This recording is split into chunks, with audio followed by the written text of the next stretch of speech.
Hi, mathematicians. Today we're going to look at a way to use the strategy we already understand of how to make a 10. And we're going to use that strategy in order to help us add numbers that add up to numbers bigger than 10. I'm going to show you a couple of different ways to do this. And of course, if you have other ways to represent the math that we're doing, and you can draw it out and show me with notes or arrows or circles or words or numbers so I can understand how you did the math. Your way is just as good as mine. I'm going to start out by adding 8 onto my 10 frame because my first strategy is going to be just using 10 frames.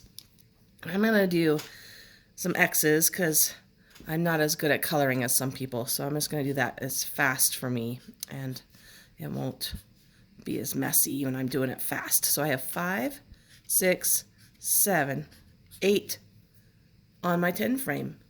I have 1, 2, 3, 4, 5, 6, 7, 8. Does that match this 8? Yeah. So I'm going to just label that with red just because I want to make sure I'm communicating all of my steps on my paper, so later on when I'm not there, someone else can look at my paper and understand what my thinking was. To help them understand now, I'm going to switch colors. I'm going to go from a red for my 8, and I'm going to go to the blue for the 5. I'm going to start adding on pieces until I get to 5 added on pieces. When I look at my first 10 frame, I still have 2 empty spots that I could fill up as I'm making my 5 extras. So let's do that. 1, 2, and now I'm out of spots. I still need to do a few more to get to 5. 1, 2, I'm going to jump over to the next 10 frame. 3, 4, 5. Let's double check that I have 5 blue X's. 1, 2, 3, 4, 5. I do. I'm going to put a 5 over here because I put 2 down here and 3 up here. And I'm going to show that way. Actually, I probably put my arrow that way since I spit on the top. Does that work? So you can probably see now from my labels and my colors and my X's that my thinking was make 8 on this 10 frame and then add 2 and 3 on these 2 pieces here to give me 5 extras.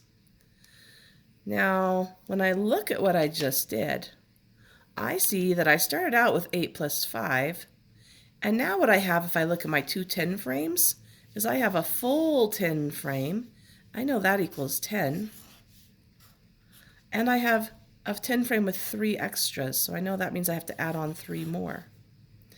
So when I added 8 plus 5, I ended up making a 10, because 8 plus 2 more makes 10, and then there were 3 left over from my 5 to make 3. If I add 10 plus 3, it gives me 10, 11, 12, 13. And that also matches if I took 8 and I added 5 more blue pieces. I now have 10, 11, 12, 13 pieces. So it's the same answer. What? This is really cool. That means I can take a number like this and this. I can break off some pieces from my 5 and stick them down here. I make it into a 10, and then I put the leftover pieces over here, and I just turned 8 plus 5 into a much easier adding problem, 10 plus 3. I kind of like that. I'm going to show you one other way I can represent that same thinking of breaking off some of the second number, or the smaller number, and adding it onto the first number to make a 10 first, and then adding on the extras so I have an easier addition problem. So I'm going to do this problem again, 8 plus 5, and just show you another way of representing and solving this problem. 8 plus 5. This time I'm not going to use the 10 frames. I'm going to use a different strategy. This strategy works really well if you know which one of your numbers is the biggest number. You can use it with the smaller number, but it's a lot easier if you put the biggest number first. In my problem, 8 is bigger. It has more pieces in it than 5. So that's the one I want to do first. If my problem was turned around backwards like this, then I would want to do the 8 over here, even though it's in the second spot, because it's bigger. This one's written this way, so I'm just going to do it this way. I'm going to start by writing the number 8. And then I'm going to go next to it, and I'm going to put 5 dots. And I'm just going to put 5 in a 10 frame row like this. 1, 2, 3, 4, 5. Sometimes dots are not as clear for people, so if you don't like using dots to count with, you can also count with X's. 1, 2, 3, 4, 5. All right, I have my representation. I see 8 here, and 8 is here in my model. I see 5 here, and 5 is modeled here or represented here with 5 dots. Here's my second model for the same problem. 8 is represented here as a numeral, as the number 8. And then my 5 is represented as 5 X's. 1, 2, 3, 4, 5. Now I'm remembering that I want to make a 10 because I really know how to make 10s really easily. And if I have a 10, then adding on the extras makes the problem so much faster. So if I think about the number 8, I'm going to try to make a 10. How many more would I need? Well, 8 plus something will give me 10. And I know from all my practice and my thinking that 8 plus 2 extra will give me 10. So I'm going to say I'm going to put 2 here. And I'm going to loop up my 8 with those 2 extras. You see what I just did? I need 8 plus 2. I'm put a little plus 2 here to make a 10. So I just looped up everything I needed to make a 10. Now I'm going to look at what's left over. It's 3. I'm going to put 3 more on. I have an 8 plus 2 here, plus 3 more. It was 8 with 5, but I decided to put 2 of those 5 dots with the 8 and leave the 3 separate. Now I have a kind of a new problem because underneath here, 8 plus 2 more gives me 10.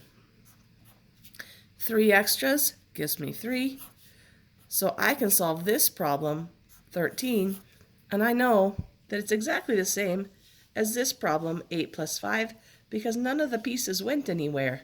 I just grouped together some of them as a 10 first and added the rest. So that means the answer to this problem, 8 plus 5, is also 13. That was so fast. You can do the same thing if you use X's like this. I'm going to think about my 8. I'm going to need 2 extras to make a 10. I'm going to loop them up. That means I have 3 left over to add on later. I'll write my new equation, 10 plus 3, and that will equal 13. That's how we can do that strategy. I'm going to quickly show you how you can show your thinking with one final step. In our class, we're going to call it an equation balance, because I found out that 8 plus 5 equals 13 and 10 plus 3 equals 13 because they both have the same pieces on the model.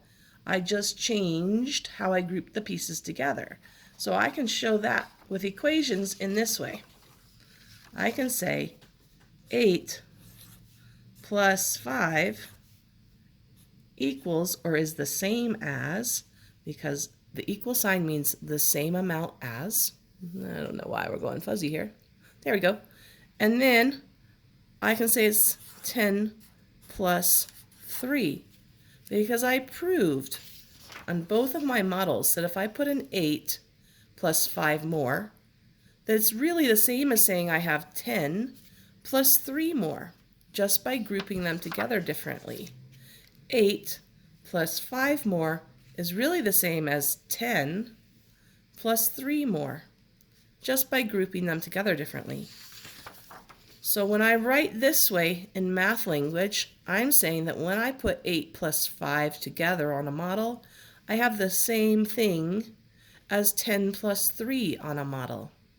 And I could add over here that they both equal, all of them are equal to 13.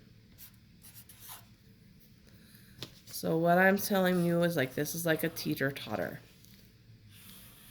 and that these both stay balanced on the teeter-totter.